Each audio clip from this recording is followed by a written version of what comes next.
নমস্কার সুপ্রিয় দর্শকবৃন্দ, আমি রেইকি ওয়াল থেকে রেইকি গ্র্যান্ডমাস্টার ডক্টর মানস ঘোষ বলছি। বন্ধুগণ, আজকে যে বিষয় নিয়ে ভিডিও করতে চলেছি সেটি হলো ক্রনিক কাফ অর্থাৎ পুরাতন কাশি। হ্যাঁ বন্ধুগণ, এই পুরাতন কাশি বেশ কিছু লোকের মধ্যেই দেখা যায়। সাধারণত তাদের কাশি ভালো হয় না, তার কারণ হচ্ছে তাদের পর্যবেক্ষণ করলে দেখা যায় যে তাদের গ্যাস্ট্রাইটিস বা যাকে আপনারা গ্যাস্ট্রিক বলেন, এই রোগের সঙ্গে কাশি ইনক্লুড হয়ে আছে।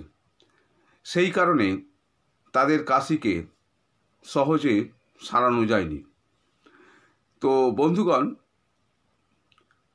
আমরা কিভাবে রেইকির সাহায্যে সেই কাশিকে সারাতে পারবো সেই বিষয় নিয়ে আজকের ভিডিও করতে চলেছি। ভিডিওটি এগিয়ে নিয়ে যাওয়ার আগে আপনাদের কাছে আমার অনুরোধ, যারা এখনও পর্যন্ত চ্যানেলটি সাবস্ক্রাইব করেননি, এরকম ভিডিও পাওয়ার জন্য প্লিজ চ্যানেলটি আপনারা সাবস্ক্রাইব করবেন এবং পাশে থাকা বেল আইকন বাজিয়ে দিয়ে অল সিলেক্ট করবেন, যাতে পরবর্তী ভিডিও আপলোড করলে আপনাদের কাছে তার নোটিফিকেশান চলে যায়। আর বন্ধুগণ, আপনারা হয়তো অনেকেই ভিডিও দেখেন কিন্তু লাইক অনেকেই করেন না। আপনাদের কাছে আমার অনুরোধ রইল, যদি ভিডিওটি আপনাদের পছন্দ হয় তাহলে ভিডিওটি লাইক করবেন এবং বন্ধুবান্ধবদের দেখার সুযোগ করে দিতে ভিডিওটি শেয়ার করবেন।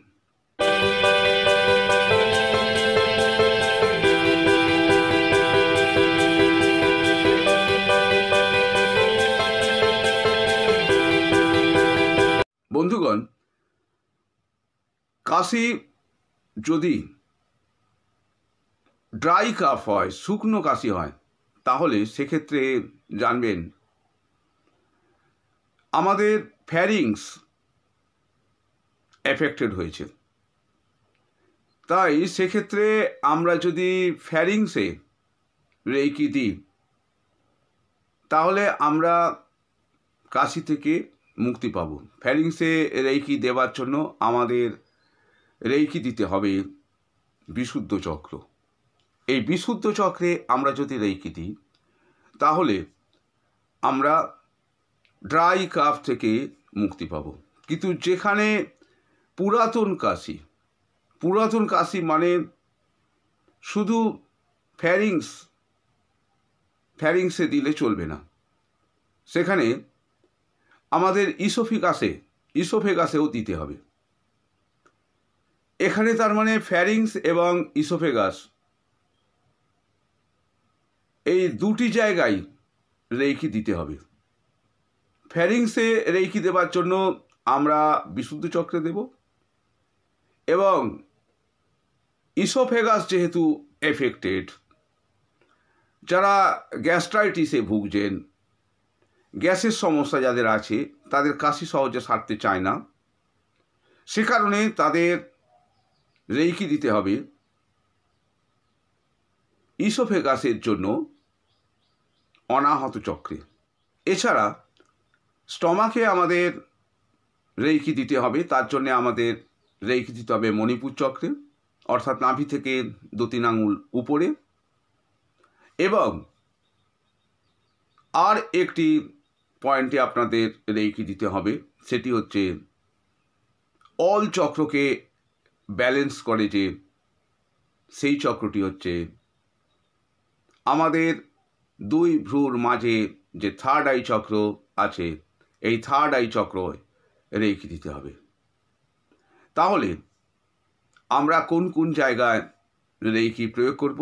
আমরা প্রত্যেকটি জায়গায় 10 মিনিট ধরে রেইকি দেব। ফার্স্ট আমরা রেইকি দেব আজ্ঞা চক্র বা থার্ড আই চক্রে, কম করে 10 মিনিট এবং দিনে কম করে 2 বার। এরপরে আমরা নেবে আসবো বিশুদ্ধ চক্র বিশুদ্ধ চক্রে রেইকি দেবার পর আমরা চলে আসব অনাহত চক্রে। আমরা বিশুদ্ধ চক্রে রেইকি দিলাম ফ্যারিংসের জন্য। যাদের ফ্যারিঞ্জাইটিস, তাদের ক্ষেত্রে শুধু ফ্যারিংস আক্রান্ত হয়েছে, তারা দেবে আজ্ঞাচক্র, যেহেতু আজ্ঞাচক্র সমস্ত চক্রকে ব্যালেন্স করে, এবং ফ্যারিংসে দিলেই তাদের ফ্যারিঞ্জাইটিস রোগ থেকে তারা মুক্তি লাভ করতে পারবে। কিন্তু বন্ধুগণ, যাদের দীর্ঘদিনের কাশি, সেক্ষেত্রে ক্রনিক কাপ, যাদের পুরাতন কাশি, সেক্ষেত্রে অবশ্যই তাদের গ্যাস্ট্রাইটিস আছে, এটি ধরে নিয়েই আমাদের চিকিৎসা করতে হবে।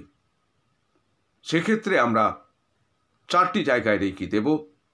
আজ্ঞাচক্র বা থার্ড আই চক্র, নাম্বার 2 হচ্ছে বিশুদ্ধ চক্র, নাম্বার 3 হচ্ছে অনাহত চক্র, নাম্বার 4 হচ্ছে স্টোম্যাক। অর্থাৎ স্টোম্যাক মানেই আমরা পুরো স্টোমাকে দেবার দরকার নেই, ডান দিক বাঁ দিক এত দেবার দরকার নেই। আমরা মণিপুর চক্রে রেইকি দেব, অর্থাৎ স্টোম্যাক থেকে, নাভি থেকে 2-3 আঙুল উপরে আমরা 2টি হাত এই অবস্থানে রেখে আমরা রেইকি দেব। তো বন্ধুগণ, chronic dry cough due to gastritis, কি বললাম? ক্রনিক পুরাতন ড্রাই কাফ, শুকনো কাশি ডিউ টু গ্যাস্ট্রাইটিস। গ্যাস্ট্রাইটিসের কারণে পুরাতন শুষ্ক কাশি বা শুকনো কাশিকে আমরা আরোগ্য করতে পারবো এই 4টি পয়েন্টে রেইকি দিলে। তো বন্ধুগণ, আজকের মতো আমি ভিডিও থেকে বিদায় নিতে চলেছি।